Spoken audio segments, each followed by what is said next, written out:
നമസ്കാരം.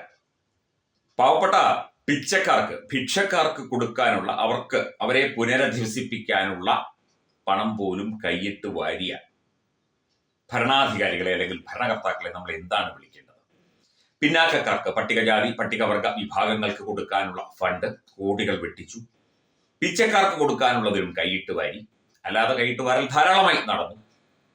പറയുന്നത് ആര്യ രാജേന്ദ്രൻ എന്ന വ്യക്തി ഭരിക്കുന്ന കോർപ്പറേഷനെ കുറിച്ചാണ്. തിരുവനന്തപുരം കോർപ്പറേഷൻ. കോടികൾ കാണാനില്ല. പട്ടികജാതി പട്ടിക വർഗ വിഭാഗത്തിന് കൊടുക്കാനുള്ള ഫണ്ട് അടിച്ചുമാറ്റി. ഓഡിറ്റ് റിപ്പോർട്ട് വന്നിട്ടുണ്ട്. ഓഡിറ്റ് റിപ്പോർട്ട് തയ്യാറാക്കിയത് പിണറായി സർക്കാരിന്റെ ഓഡിറ്റിംഗ് വിഭാഗമാണ്. പദ്ധതികൾ പലതും പാളുകയും ആസൂത്രണമില്ലാതെ നടപ്പിലാക്കിയതിൽ കോടികൾ നഗരസഭയ്ക്ക് നഷ്ടം സംഭവിച്ചതായി റിപ്പോർട്ടുണ്ട്. സംസ്ഥാന സർക്കാരിന്റെ ഓഡിറ്റ് വിഭാഗത്തിന്റെ റിപ്പോർട്ടാണ് ഇപ്പോൾ പുറത്തു വന്നിരിക്കുന്നത്. അപ്പം എന്തായാലും കേന്ദ്ര സർക്കാരിന്റെ ഓഡിറ്റ് വിഭാഗമൊന്നുമല്ല അന്വേഷിച്ചത്. നഗരസഭയിൽ അഴിമതിയും ധൂർത്തുമാണ്.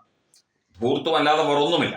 ഫണ്ട് ചെലവഴിക്കാതെ ലാപ്സായി. നിർധനർക്ക് വീട് നിർമ്മിച്ചു നൽകുന്ന ലൈഫ് പദ്ധതിയിൽ ലക്ഷങ്ങളുടെ തട്ടിപ്പ് നടന്നു. യാചകർക്ക് നൽകുന്ന ഭക്ഷണത്തിൽ പോലും കൈയിട്ട് വാരി.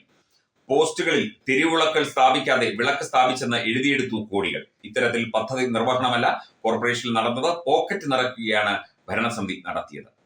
2023-24 ഓഡിറ്റ് റിപ്പോർട്ടിൽ തന്നെയാണ് ഗുരുതരമായ ക്രമക്കേടുകൾ കണ്ടെത്തിയിരിക്കുന്നത്.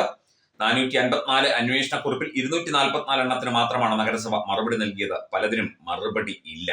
പട്ടികജാതിക്കാർക്കായി കോർപ്പറേഷൻ ഏറ്റെടുത്ത 7 പദ്ധതികൾക്കായി 1,20,00,000 രൂപയാണ് വകയിരുത്തിയത്. ഒരു പദ്ധതി പോലും തീരുമാനിച്ചതിൽ അടങ്കൽ തുകയൊന്നും ചെലവഴിച്ചിട്ടില്ല. മാത്രമല്ല ഈ ഫണ്ടൊട്ട് കാണാനുമില്ല. അതുപോലെ ഓട്ടോറിക്ഷ, പിക്കപ്പ് ആൻഡ് പരമ്പരാഗത കൈത്തൊഴിലുകൾ എന്നിവ പദ്ധതിയിൽ ഉൾപ്പെടുത്തി പാവപ്പെട്ടവർക്ക് കൊടുക്കാനായിട്ട് ആ ഫണ്ടും ഒന്നും കാണാനില്ല. കോടികളുടെ അഴിമതി. എത്ര രൂപയുടെ അഴിമതി നടന്നു എന്നത് ഇനി ഓഡിറ്റ് റിപ്പോർട്ടിന്റെ ഫൈനൽ റിപ്പോർട്ട് വരണം. ഇതിപ്പോൾ പ്രാഥമികമായ കണ്ടെത്തലാണ്. അപ്പം ഒരു കോർപ്പറേഷൻ കാലങ്ങളായി ഭരിക്കുകയാണ്. ഭരിച്ച് മുട്ടിച്ച് തേച്ച് കഴുകിയിരിക്കുന്നു.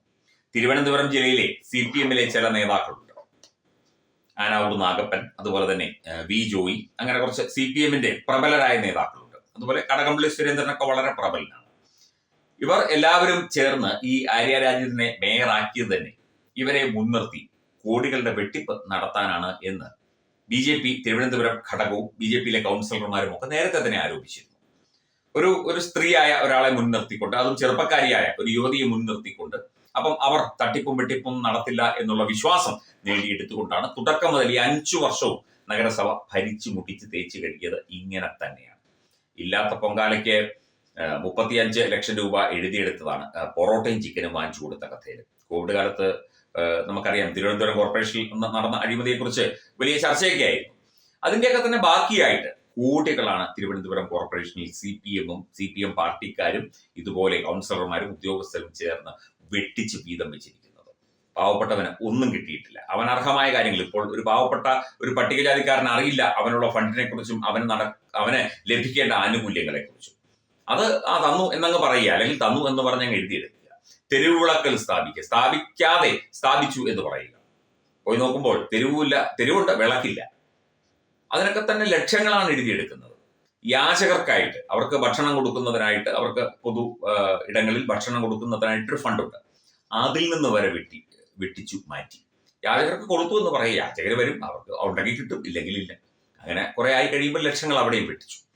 പിച്ചക്കാരന്റെ വരെ പിച്ചച്ചട്ടിയിൽ കൈയിട്ട് വരുന്ന CPM-ന്റെ ചേറ്റകൾക്ക് നാണവും മാനവും ഉണ്ടോ? നിങ്ങൾക്ക് ഉളുപ്പുണ്ടോ ജനങ്ങളെ ഫേസ് ചെയ്യാൻ? നിങ്ങൾക്ക് ഈ വരുന്ന തെരഞ്ഞെടുപ്പിൽ വോട്ട് ചോദിക്കാൻ എന്തെങ്കിലും അർഹതയുണ്ടോ? ഒരു ട്രോള് കാണാനിടയായി. CPM-കാരൻ വോട്ട് ചോദിച്ചാൽ യക്ഷി ചുണ്ണാമ്പ് ചോദിക്കുന്ന പോലെയാണ്. ചുണ്ണാമ്പ് ചോദിച്ചിട്ട് ചുണ്ണാമ്പും കൂട്ടി മുറുക്കിയിട്ട് ആ കൊടുക്കുന്നവനെ അവന്റെ ചോര ഊറ്റി കുടിക്കും. അത് തന്നെയാണ് ചെയ്തുകൊണ്ടിരിക്കുന്നത്. അത് തിരുവനന്തപുരം കോർപ്പറേഷന് മാത്രമല്ല, CPM ഭരിക്കുന്ന എല്ലായിടത്തും അങ്ങനെ തന്നെയാണ്. CPM-ഉം ഇടതുപക്ഷവും ഒക്കെ ഭരിക്കുന്നിടത്തെല്ലാം ഇങ്ങനെ തന്നെയാണ്. കോടികൾ വെട്ടിച്ചിരിക്കുന്നു. അതൊക്കെ തന്നെ മറച്ചു പിടിക്കാനായി ഉദ്യോഗസ്ഥരെ മുൻനിർത്തി അവസാനം ഇത് പിടിക്കപ്പെടുകയാണെങ്കിൽ ഉദ്യോഗസ്ഥരുടെ തലയിലേക്ക് എല്ലാം കൂടെ കെട്ടിവെക്കുകയും ചെയ്യാം. രാഷ്ട്രീയക്കാർ വീതം വെച്ച് കൂട്ടടിച്ച് തിന്നുകയും ചെയ്യും. ഇത് തന്നെയാണ് ഇവിടെ കാലങ്ങളായി നടന്നുകൊണ്ടിരിക്കുന്നത്. ഇനിയും ഇവരെ ജയിപ്പിച്ചാൽ ഇത് തന്നെ ഇവിടെ നടക്കും.